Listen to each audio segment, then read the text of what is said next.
My sister just came from Africa and she wanted to show off my new figure. This is the mood. Dream catchers.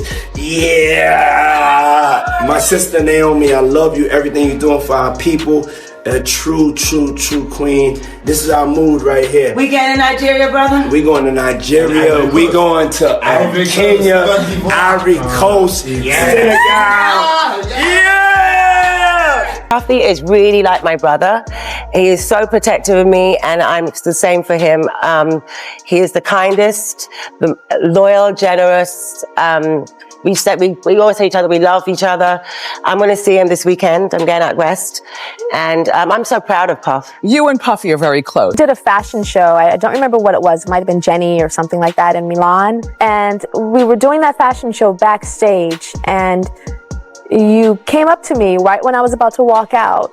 And you said something.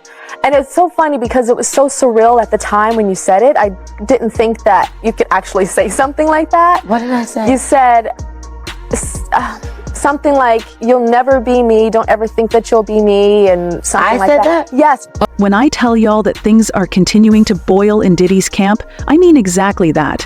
I'm sure y'all have probably seen that the new FBI director, Kash Patel, has tabled his intention to expose the Epstein and Diddy lists, and one person people are certain will make Diddy's list is his self-proclaimed sister, Naomi Campbell. Y'all said that at some point, we are going to be forced to have a conversation about how Naomi Campbell's name is always somehow attached to some of the nastiest scandals in the industry. From Weinstein to Epstein to Diddy to blood diamonds and even stealing charity funds. Well, now is probably the best time to have that conversation. And guess what?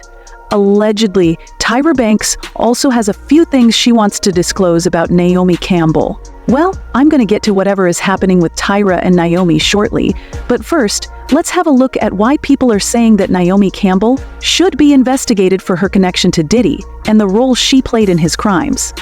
Okay, for starters, even though Naomi has been very silent with everything that has happened with Diddy, one thing I can tell you is that they have always been super close, and there's an extensive record of their friendship over 20 years. For instance, Naomi posted this photo with Diddy and captioned it, "You inspire me every day. Your passion and your drive for perfection, your spirit ignites. I love you, brother." During Diddy's 50th birthday, Naomi also posted a video with him and captioned it, "Happy 50th, brother. Wishing you another 50. Forever by my side." There are actually a bunch of photos of Diddy and Naomi together, including several where they are with Cassie, like this photo of Naomi, Diddy, and Cassie in Dubai. I mean, Naomi is even the one who threw the lavish birthday party for Diddy back in November 2023. But just a week later, Cassie launched accusations at Diddy, which led Naomi to scrub any photos from Diddy's party. Regardless, like I said, the evidence of their friendship is extensive, and what people are saying is that Naomi may have witnessed a lot of the things that happened to Cassie and other people at the hands of Diddy and did nothing about it. Just like when she did nothing when Epstein was being a devil to the women he took to his island. About the Epstein situation, we knew that many of the people who associated with Epstein were already exposed like 2 years ago, when a judge in charge found no legal justification for continuing to withhold the names of almost 200 individuals connected with Epstein, and ordered the unsealing to begin. Most of the prominent names that appeared in the documents were already associated in some way with Epstein for allegations of wrongdoing, for having worked with Epstein, flown on his planes, or visited his homes. One of the names that came up a lot was Naomi. The thing is, at first, Naomi was denying any connection to Epstein, but when people put pressure on her, she said that she was introduced to Epstein on her 31st birthday by her ex-boyfriend, Flavio Bor, and that Epstein was always front and center at Victoria's Secret fashion shows. She said that she had no idea that Epstein was using her name to attract young girls interested in modeling, and as he did with many others, overstated their acquaintanceship.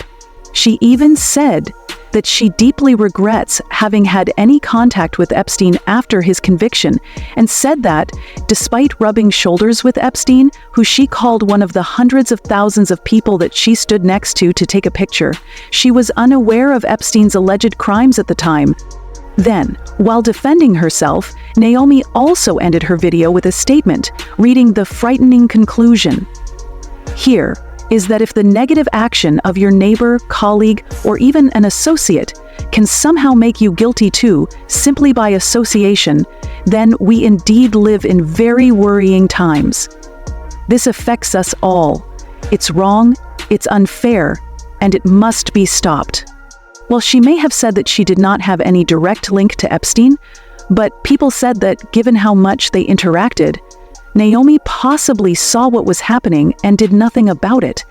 As a matter of fact, one of the girls who was taken to the island even called her out for this, saying, "You saw me at your parties, you saw me at Epstein's homes, you saw me on the plane, you saw me get my hair cut, you saw me on the streets, you saw me."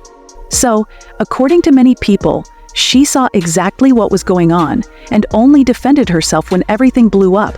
Plus, there have been receipts clearly placing Naomi in private jets that went to the island, meaning chances are pretty high that she saw exactly what was happening. Just like we have a ton of photos and videos placing her in the same vicinity with Diddy and a bunch of others, both of them calling each other family. But she's here, pretending that she never saw anything. Now, with people calling out Naomi and questioning her involvement with Diddy, we have people like Tyra Banks allegedly saying that she sees where people are coming from because she has experienced Naomi's wrath firsthand. Okay, before I even get into that, what we can all agree on is that both Naomi and Tyra broke ground for women of color all over the world. I mean, Naomi became the first black model to appear on the cover of French Vogue in 1988, and the next year, she was the first black model to be on the front of the September issue of American Vogue. In 1997, she also became the first black woman to open a Prada show. Meanwhile, Tyra was the first black woman on the cover of the Sports Illustrated swimsuit issue in 1996, and that same year she became the first African American to make the cover of GQ. Tyra also became the first black woman to be on the cover of the Victoria's Secret catalog, and later became a Victoria's Secret angel, and was the first woman of color to wear the coveted fantasy bra. Other than these, there are similarities in their careers, like how in 1991, Tyra appeared in Michael Jackson's Black or White music video, while Naomi Campbell was the leading lady in Michael's In the Closet video in 1992. But despite their successes, the assumption has always been that Tyra joined the industry after Naomi,